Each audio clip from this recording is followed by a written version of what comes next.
Well, I've had the privilege to know Ron for about 12 years.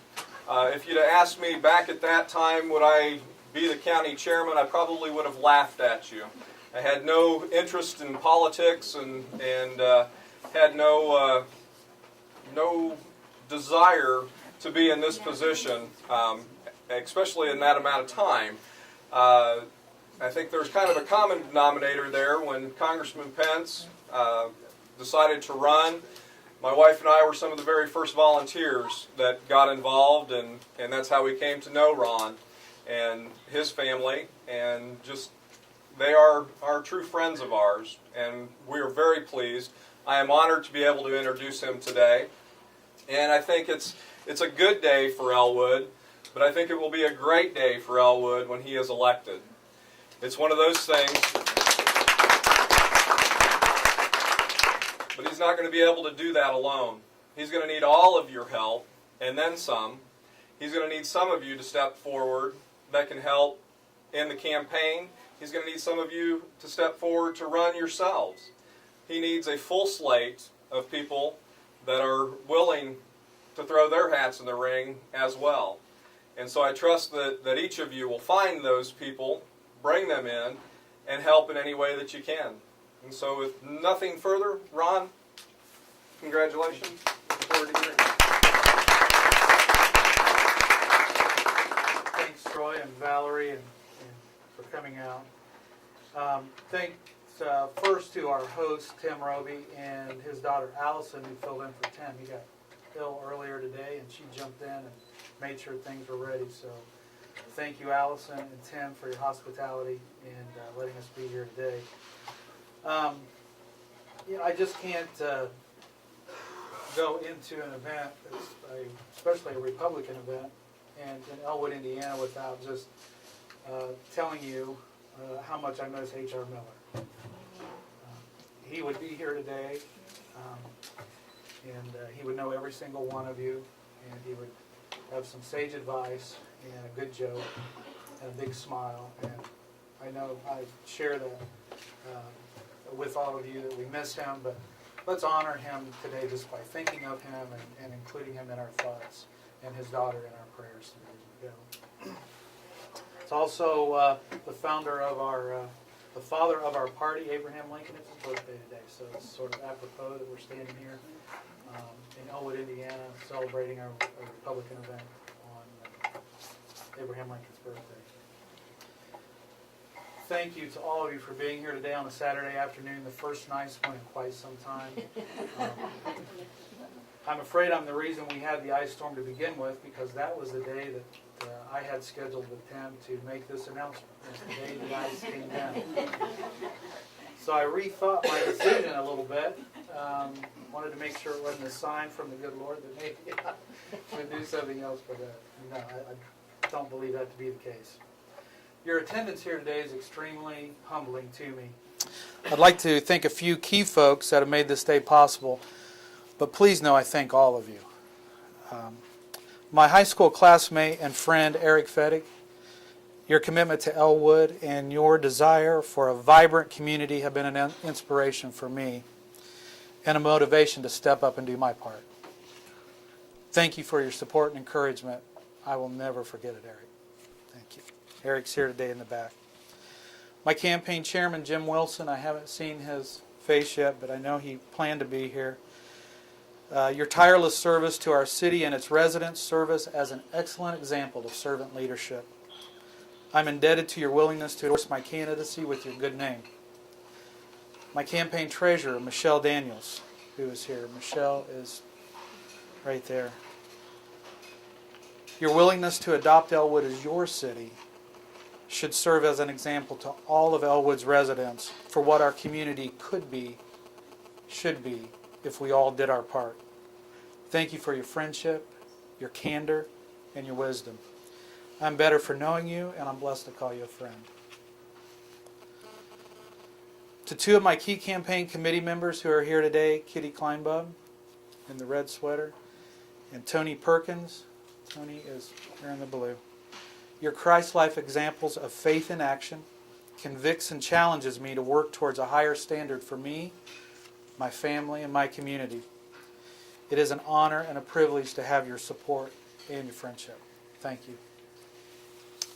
I'll try not to get emotional. I thank these next three people.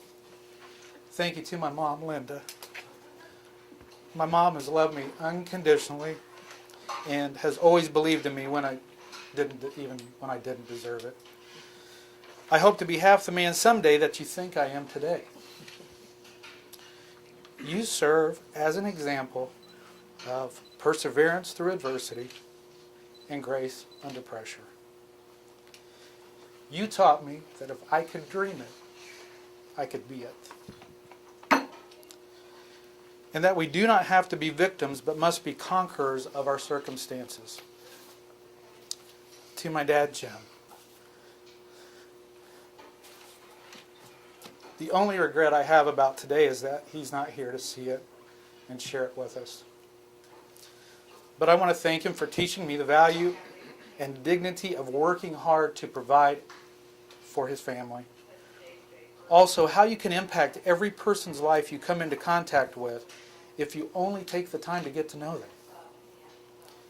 Dad, you taught me that every person, regardless of who or what they may appear to be, matters and has value.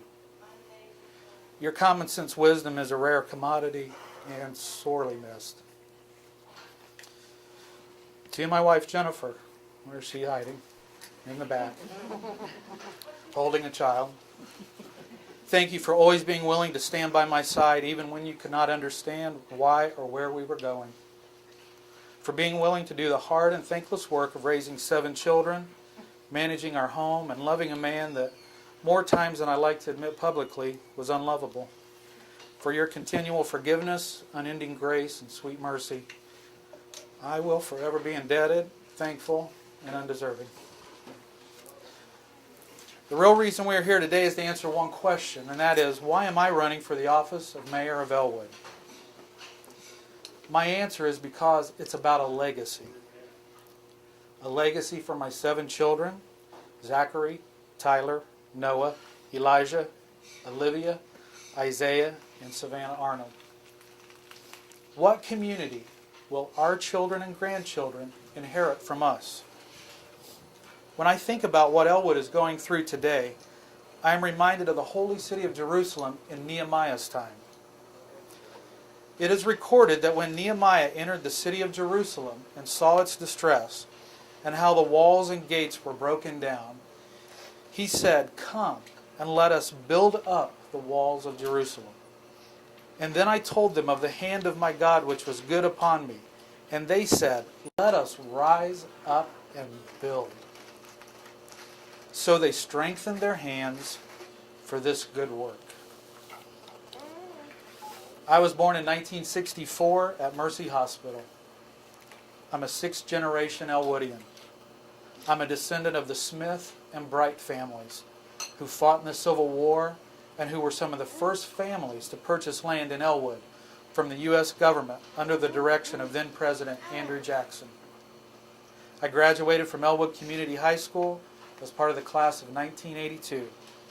I lived, worked, and raised my family here until being called into service with our Congressman Mike Pence in 2000. I've had the privilege of serving my community in Washington, D.C. I've learned firsthand how our federal, state, and local governments work, and have had the opportunity to build many valuable relationships with leaders at all levels of government. I believe that with my unique experience and the help and support of all residents of Elwood, like in Nehemiah's time, we can build and encourage our community to greatness again and turn our rich heritage into a promising future for generations to come. The Bible tells us that there is a time for everything. To everything there is a season and a time to every purpose under heaven. A time to plant and a time to pluck up. A time to break down and a time to build up. A time to get and a time to lose. A time of war and a time of peace. We all are at different times in our lives, but we all must agree that the times in which we live are certainly difficult. Time has been called the fourth dimension. The truth is, it's a lot more than that.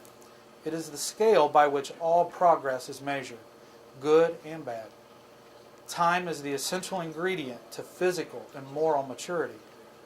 It is the record keeper, the sum of all that is and will be. Right now in my life, I have decided this is my time to make a difference. It is my time to become a better husband, my time to become a better father, my time to become a better friend and neighbor, and my time to become a leader in my community. Our children learn new things about life every day, whether it be from me, my wife, or someone else. They will learn good or bad, right or wrong. Our friends and neighbors will learn of difficult news or situations happening locally, and they will choose to become involved and interested in their community, or they will choose apathy. But the time I have to be an example for my children, my friends, and my neighbors is now. The time we all have to be an example should be now. Whether it is in a classroom, in a church, on a playground, on a basketball court, on the street, or on your job, or even before you today behind this podium. Our time is now. This is the right time to pull together as a community of family and friends to strengthen this great city of Elwood. And I pledge to be the right man to lead you in this exciting endeavor of building a better legacy for our children by experience, by dedication, and by example. Today, I announce my candidacy for mayor of Elwood. Will you join me in this important cause? In the immortal words of first century Rabbi Hillel, if not you, then who? If not now, then when? I'm Ron Arnold, and I humbly ask for your support and your vote. Thank you, and God bless you.